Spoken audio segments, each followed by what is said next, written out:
kitab kesaksian yang bisa dibaca oleh semua orang. Lebih banyak lagi orang bisa mengenal Engkau Tuhan melalui hidup kami. Terima kasih Tuhan Yesus.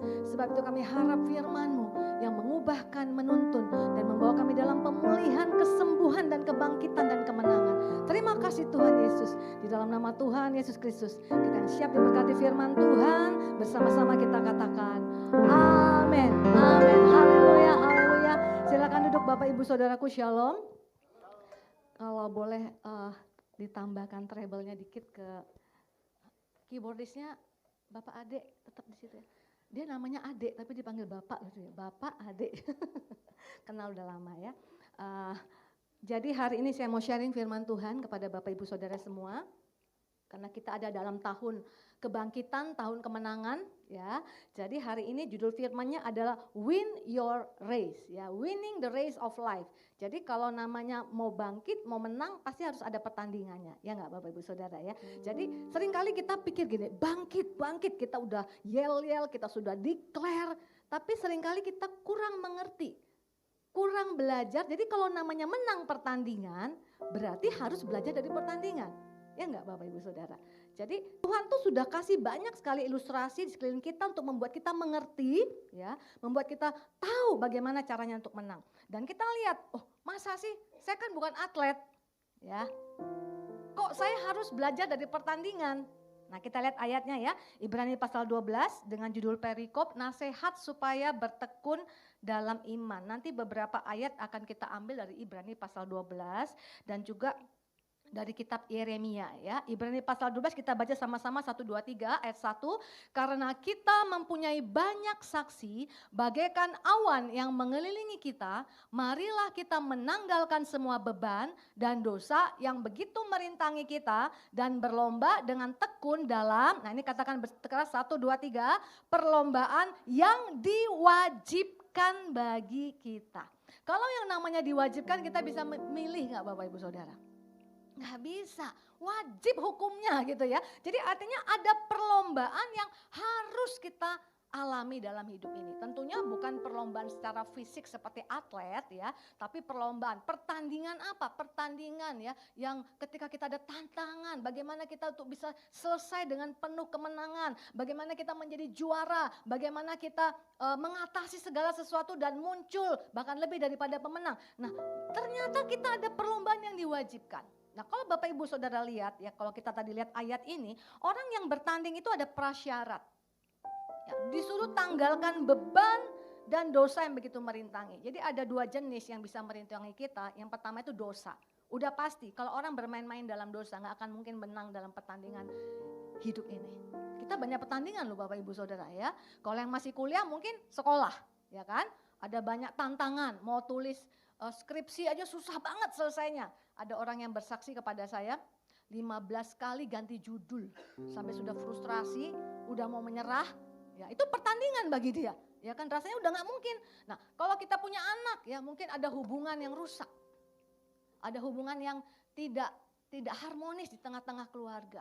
Nah itu ada satu pertandingan yang harus kita menangkan. Ya supaya anak kita dan tentunya mungkin ada anggota keluarga kita, mereka juga bisa diselamatkan, mereka bisa mengatasi segala kemelut mereka. Dan kemudian dalam pekerjaan, ya, saya di pelayanan saya, ya baru-baru ini, saya lihat ada beberapa pengerja yang setia di PHK loh Bapak Ibu Saudara. Ya, karena perusahaannya diambil alih, kemudian yang mengambil alih itu menginginkan orang-orang mereka yang ada di situ. Jadi mereka udah bertahun-tahun kerja di situ dan melayani Tuhan dengan setia, terpaksa harus quit. Ya. Ada yang mau bikin bisnis. Tapi ternyata gak semulus yang dibayangkan. Jadi ada tantangan, ada persoalan. Nah itu banyak kita hadapi, belum yang lagi sedang sakit. Ya. Ada banyak hal dalam hidup kita yang Tuhan bilang diizinkan terjadi karena apa? Diwajibkan. Dan kata diwajibkan ini bukan berarti gini loh Bapak Ibu Saudara. Enggak semuanya, saya bayangkan gini, kita ada masuk dalam gelanggang pertandingan itu bisa karena saya percaya ada karena 3 hal ya. Kalau saya belajar dari Tuhan Yesus ngajar. Pertama memang kita pengen berlomba gitu ya. Kalau saudara lihat dari Paulus, karena dia ada dalam pertandingan apa? Ketika dulu dia banyak menghakimi, mengejar orang-orang Kristen. Ketika dia sudah jadi orang Kristen, Dia melayani mudah nggak Bapak Ibu Saudara? Banyak orang akibat perbuatan dia di masa lalu ya, jadi akibat dirinya itu membuat dia punya masalah, punya persoalan yang harus dia hadapi ketika dia melayani Tuhan. Atau Yunus terpaksa masuk dalam pertandingan, masuk dalam perut ikan ya. Karena apa? Harus ngerti bagaimana cara keluar dari situ. Karena apa?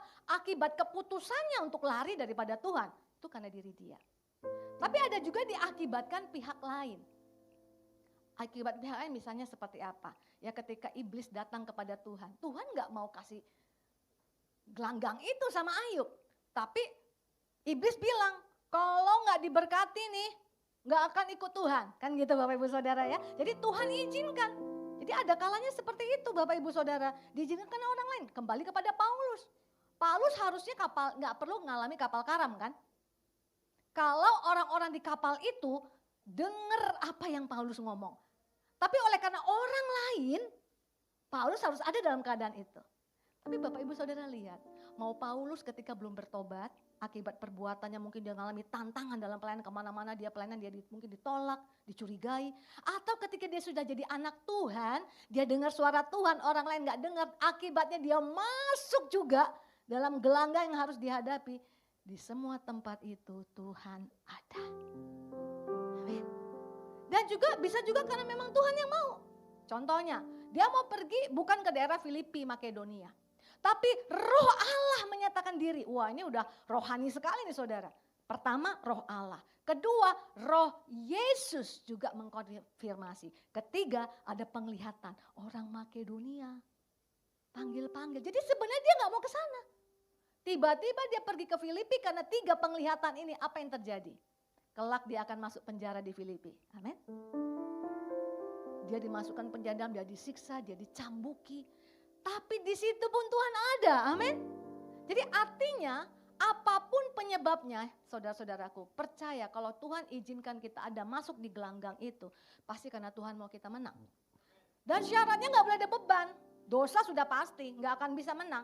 Tapi ada beban lain yang mungkin kita pikir bukan dosa, yang bisa merintangi kita. Kekhawatiran, ketidakpercayaan, kecemasan, kemudian apa? Menggerutu kepada Tuhan. Akibatnya apa? Seperti orang Israel gak bisa menang. Saudara lihat kalau orang atlet, kita belajar dari atlet ya, kalau dia bertanding. Kalau dia atlet lari, bahkan sepatunya pun didesain supaya itu gak menghalangi dia. Gak bisa kan kayak saya pakai sepatu tinggi, pakai sepatu wedges terus lari gitu Bapak Ibu.